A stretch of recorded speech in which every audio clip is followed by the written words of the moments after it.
तर शेतकरी बंधूंनो, आज जो हा कार्यक्रम इथे आयोजित करण्यात आला आहे, की आपण जर बघितलं की शेती आपण करत असतो आणि ही शेती करत असताना आपल्याला वेगवेगळ्या समस्या येत असतात। शेतकरी बंधूंना आपण जर बघितलं शेती करत असताना की जमिनीचं आरोग्य सगळ्यात महत्त्वाचं आहे, की जमिनीचं आरोग्य दिवसेंदिवस खराब होत चाललंय। तर आपण बघतो की शेती करतो, आपण दरवर्षी शेती करत असतो आणि आपलं उत्पादन वाढीसाठी प्रयत्न करत असतो, पण आपली उत्पादकता जर बघितली तर उत्पादकता कमी होत चालली। जर ऊसाचं उत्पादन बघितलं तर मागच्या वर्षी जे उत्पादन मिळालं तेही उत्पादन आपल्याला मिळत नाही। मागच्या वर्षी जर 60 मिळालं तर यावर्षी 50-40 लगेच कमी होत चाललंय। तर हे का होतंय शेतकरी बंधूंनो? तर आपल्या जमिनीमध्ये जे असलेलं जमिनीमधले असलेला जो सेंद्रिय कर्ब आहे, ज्याला आपण इंग्रजीमध्ये ऑर्गॅनिक कार्बन असं म्हणतो, सेंद्रिय कर्ब, हा जो सेंद्रिय कर्ब आहे तो कमी झालेला आहे। मग हा सेंद्रिय कर्ब वाढवण्यासाठी आपल्याला जास्त एफर्ट्स घेण्याची गरज आहे। जर आपल्या जमिनीमधले सेंद्रिय कर्ब चांगलं असेल तर जमिनीचे जे आरोग्य आपण त्याला म्हणतो, की जमिनीमध्ये असलेले रासायनिक, भौतिक, त्याचबरोबर जैविक, ह्या सर्वांनी जे जमिनीचं आरोग्य बनत असतं ते चांगलं किंवा अबाधित राखण्यासाठी मदत होईल। म्हणजे आपण दिवसेंदिवस शेती करतोय, तर दिवसेंदिवस शेती करत असताना ही शेती नापीक होत चालली, जमिनीचं आरोग्य, जमिनीचा सेंद्रिय कर्ब तो कमी होत चाललाय।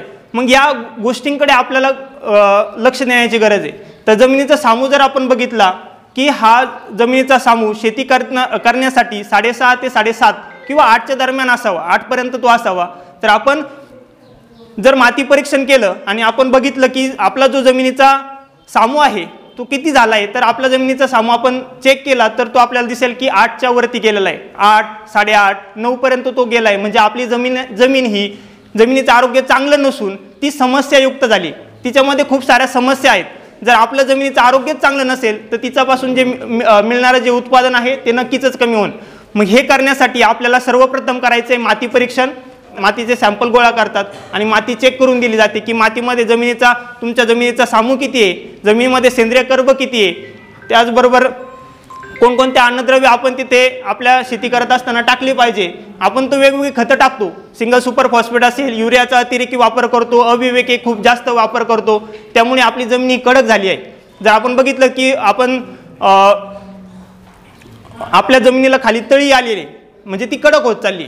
मग हे कडक होते का बरं? तर आपण युरिया, त्याचबरोबर सिंगल सुपर फॉस्फेट असेल, DAP असेल, या खतांचा अतिरेकी वापर करतोय, त्यामुळे काय झालंय, ती जमीन कडक होत चालली। मग आपल्या जमिनीत सेंद्रिय कर्बही तेवढा राहिलेला नाही। तर हे करत असताना आपल्याला तो सेंद्रिय कर्बही वाढवायचा आहे। म्हणजे काय करायचंय, तर आपण ऊस शेतकरी आहेत, सर्व जर बघितले तर ऊसाची शेती आपण सगळेजण पारंपरिक शेती करत असतो।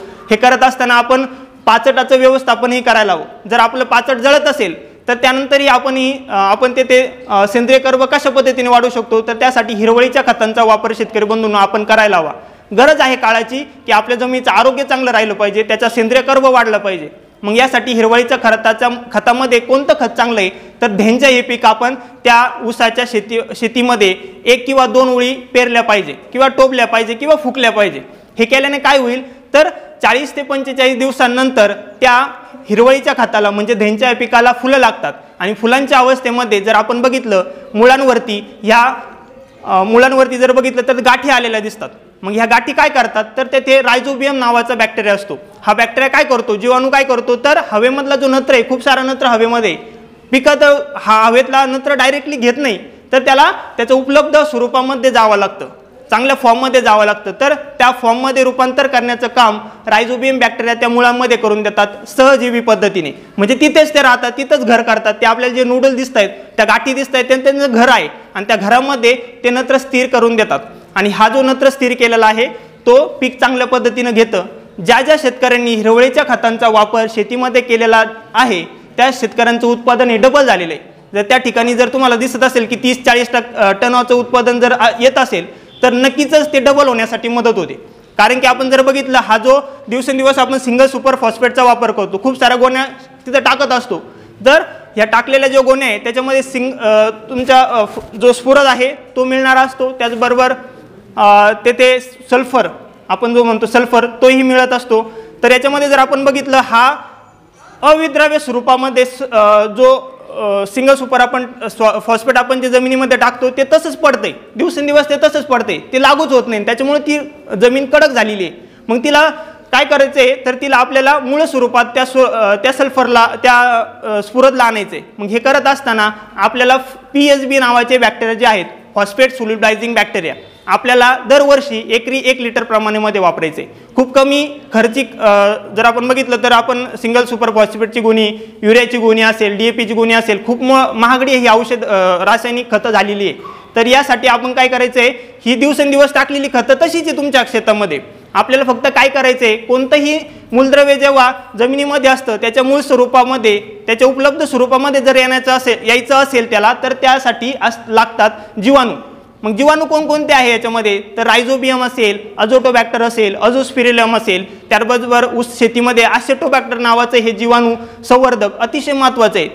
त्याचबरोबर आपल्याला ऊसाची लांबी, ऊसांच्या कांड्या, ऊसांची संख्या जर वाढवायची असेल तर आपल्याला खत लागतं. आपल्याला माहिती आहे DAP खत लागतं. DAPचे रिझल्ट खूप चांगले भेटतात, पण DAP खत हे पूर्णपणे लागू होतं का, नाही होत.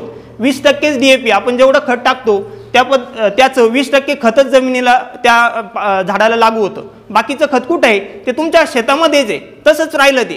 तर दिवसेंदिवस हे राहिलेलं जे खत आहे ते आपल्याला मूळ स्वरूपामध्ये, उपलब्ध स्वरूपामध्ये आणायचं असेल तर PSB नावाचे जे जीवाणू आहेत हे आपल्याला शेतीमध्ये वापर करणे अतिशय काळाची गरज आहे. कारण की आपण जर ह्या बॅक्टेरिया, हे जीवाणू जर आपण बघितलं, मग ते आहेत का नाही आपल्या जमिनीमध्ये, आहेत का नाही, जमिनीमध्ये ऑलरेडी ते आहेत.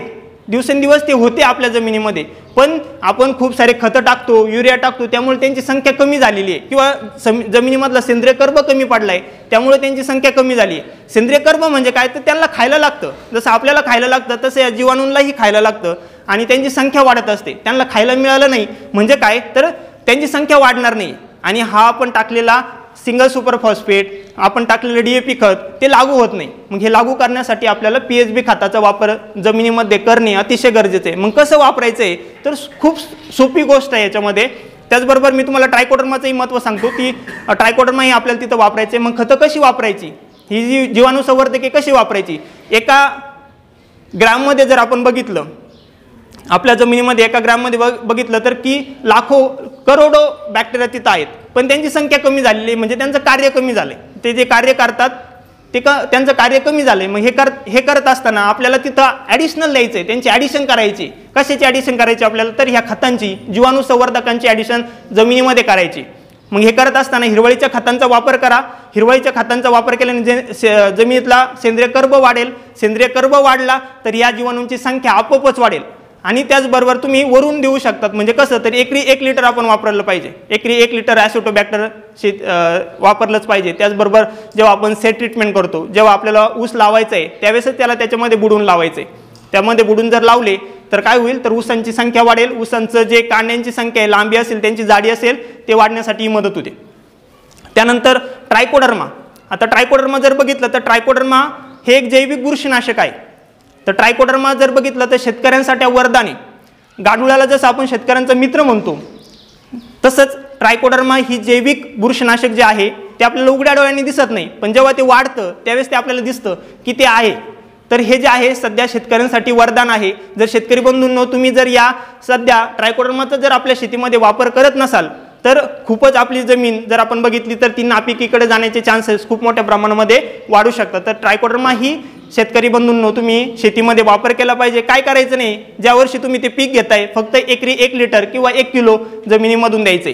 त्याचबरोबर सगळ्यात सोपी पद्धत जर बघितली ट्रायकोडर्मा जमिनीमध्ये देण्याची, तर सगळ्यांकडे शेणखत आहे, उकंड आहे आपल्याकडे सगळ्यांकडं. तर काय करायचंय, तर 1 किलो ट्रायकोडर्मा विकत आणायचं आहे. तर त्याची जर आपण प्राइस बघितली 50 रुपयापासून ते आपल्याला उपलब्ध मिळतं बाजारामध्ये.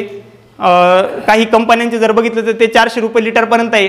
त्याचबरोबर कृषी महाविद्यालय सोनई, त्यानंतर भेंडा असेल, त्यानंतर बावळेश्वरचं KVK असेल, महात्मा फुले कृषी विद्यापीठ राऊरी असेल, या सर्व ठिकाणी उपलब्ध आहेत. जर ट्रायकोडर्मा आपण शेतीमध्ये वापरत नसू तर आपली जमीन पर्यायाने काय होणार आहे, तर नापिकीकडे जाणार आहे. तर हे करत असताना नापिकीकडे जाणार आहे म्हणजे काय होणार आहे, तर आपल्या जमिनीमध्ये खूप साऱ्या बुरशींचा बुरशी, ज्या हानिकारक बुरशी, रोगकारक बुरशी, म्हणजे तुमच्या जमिनीमध्ये मर येतोय, मरीचे चान्सेस वाढलेले आहेत. का वाढलेत, तर रोगकारक बुरशी वाढून गेल्यात. मग आपल्याला जी आपली मित्रबुरशी आहे ट्रायकोडर्मा ती वाढवायची. मित्रबुरशी काय करेल, त्या रोगकारक बुरशी जशा फ्युझेरियम असेल, रायझोक्टोनिया असेल, पिथियम असेल, फायटोप्तोरा असेल, ह्या सगळ्या बुरशी आहे त्या जमिनीत वाढतात आणि त्यामुळे मर, ह्या रोग आपल्याला येत असतात, पीळ पडणे, करपा येणे, हे सगळे प्रॉब्लेम त्याच्यामुळे येत असतात. मग ट्रायकोडर्मा जर आपण शेतीमध्ये वापरला तर काय होईल, खूप चांगले रिझल्ट आपल्याला येतील. तर वापरण्याची सोपी पद्धत फक्त मी 2 मिनिटात सांगतो आणि थांबतो. तर शेतकरी बंधूंनो, सगळ्यांकडे उकंड आहे. आपण काय करायचं आहे, 1 किलो ट्रायकोडर्मा आणायचा. आणल्यानंतर आपली एक बकेट घ्यायची आहे, बकेटमध्ये 10 लिटर पाणी घ्यायचं आहे आणि पाण्यामध्ये 1 किलो गरम करायचं आहे गुळ. 1 किलो गुळ घ्यायचा, 1 किलो घ्या किंवा अर्धा किलो घ्या, तो गुळ गरम करायचा आहे. गरम केलेला गुळ त्या पाण्यामध्ये मिक्स करायचा आहे. म्हणजे आपल्याकडे 10 लिटर पाणी होतं आणि आपण त्याच्यामध्ये गुळ त्याच्यामध्ये टाकला गरम करून. ओके, आता त्यानंतर काय करायचं, तर ट्रायकोडर्मा अर्धा ते 1 किलो ट्रायकोडर्मा घ्यायचा आणि तो त्याच्यामध्ये टाकून द्यायचा. टाकून दिल्यानंतर आपल्याला थांबायचं आहे 1 ते 2 दिवस. म्हणजे काय होईल, त्याचं फर्मेंटेशन होतं, त्याची संख्या वाढते ट्रायकोडर्माची. मग थांबलो आपण 1 ते 2 दिवस. 2 दिवसांनी काय काढायचं, ती बकेट उचलायची, एक मग्गा घ्यायचा आहे आणि आपल्या उकंड्यापाशी जायचे. उकंड्यापाशी गेल्यानंतर काय करायचं, तर 5-6 ठिकाणी खड्डे करायचे, वेगवेगळ्या ठिकाणी खड्डे करायचे आणि प्रत्येक खड्ड्यामध्ये एक मग्गा काय करायचं आहे, 1-1 लिटर किंवा 1-1 मग्गा तो ट्रायकोडर्माचं जे द्रावण आपण 2 दिवसापासून आळवलेलं होतं ते टाकून द्यायचं. आणि टाकल्यानंतर काय करायचं, ते थोडं उरलेलं आहे ते पूर्ण उकंड्यावरती शिंपून द्यायचं. आणि हे करत असताना फक्त आपला जो उकंडा आहे तो ओला करून घ्यायचा आहे. त्याचबरोबर त्याला 2 ते 3 दिवस पाणी मारून घ्यायचं आहे. पाणी मारून 2 ते 3 दिवस पाणी मारल्याने काय होईल, तर ट्रायकोडर्मा हा एक जिवंत घटक आहे. तर ट्रायकोडर्मा हा पूर्ण उकंड्यावरती वाढेल आणि तुमचं एकदा की तो वाढला त्या उकंड्यालाही तो कुजवतो, त्याचं खतामध्ये चांगल्या पद्धतीचं रूपांतर करतो आणि त्याचबरोबर ट्रायकोडर्मा ही वाढून जातो. आणि हा जो जेव्हा मित्र बुरशी जी आहे ट्रायकोडर्मा ती आपल्या उकंड्यावरती वाढली आणि उकंडा अल्टिमेटली आपण आपल्या शेतामध्ये टाकणार आहोत आणि जेव्हा शेतामध्ये टाकतो सगळीकडे ट्रायकोडर्माच होणार आहे. मग मर हा जो रोग आहे आपल्याला त्याला आपण तिथं त्याचा नायनाट करू शकू. खूप चांगल्या पद्धतीचे रिझल्ट आपल्याला शेतकरी बंधूंनो अशा पद्धतीने जर तुम्ही ट्रायकोडर्मा जमिनीमध्ये टाकत असाल तर खूप चांगल्या पद्धतीचे रिझल्ट तिथे येतात. त्याचबरोबर जर बघितलं आपण ही जी खतं आपण ही आपल्या पाटपाण्यामधून हे देऊ शकतो. जेव्हा पीक आपलं वाढीचं आहे ही जी खतं आहे तर या खतांचा वापर सुरुवातीच्या अवस्थेत करायचा आहे. कोणतंही पीक जेव्हा तुम्ही लावताय सुरुवातीच्या अवस्थेमध्ये जर वापर केला तर खूप चांगल्या पद्धतीचे रिझल्ट येतात. आपण कधी वापर करतो, जेव्हा आपल्याला दिसतंय की खूप रोग आलाय, त्यानंतर आपल्याला दिसतंय की आपलं कांदा वाढलाच नाही, आपलं ऊसांची संख्याच नाही, त्यावेळेस आपण वापर करतो. आणि हे करत असताना पाणी नियोजन करणं हे अतिशय महत्त्वाचं आहे. आपण पाणी जास्त जमिनीला देत असतो, पाण्याचं निचरा तिथं होत नाही, पाणी आपल्या जमिनीमध्ये थांबून राहतं खूप जास्त दिवस आणि त्यामुळे मूळ सडतं आणि त्यामुळे मुळांची वाढ होत नाही आणि मुळांची वाढ झाली नाही म्हणजे आपल्या झाडाची वाढ होत नाही. मग पाण्याच्या ज्या पाळ्या आपण देत असतो त्याच्यावरती आपलं नियोजन करणं अतिशय गरजेचं आहे. त्याचबरोबर एकात्मिक अन्नद्रव्य व्यवस्थापन, एकात्मिक रोग आणि कीड व्यवस्थापन या गोष्टींचा वापर करूनही आपण आपल्या शेतीमध्ये जे पीक घेत असू त्यांचं उत्पादन नक्कीच वाढू शकतो. या ठिकाणी मला कृषी दूतांनी बोलण्याची संधी दिली त्याबद्दलही मी त्यांचे आभार व्यक्त करतो. धन्यवाद.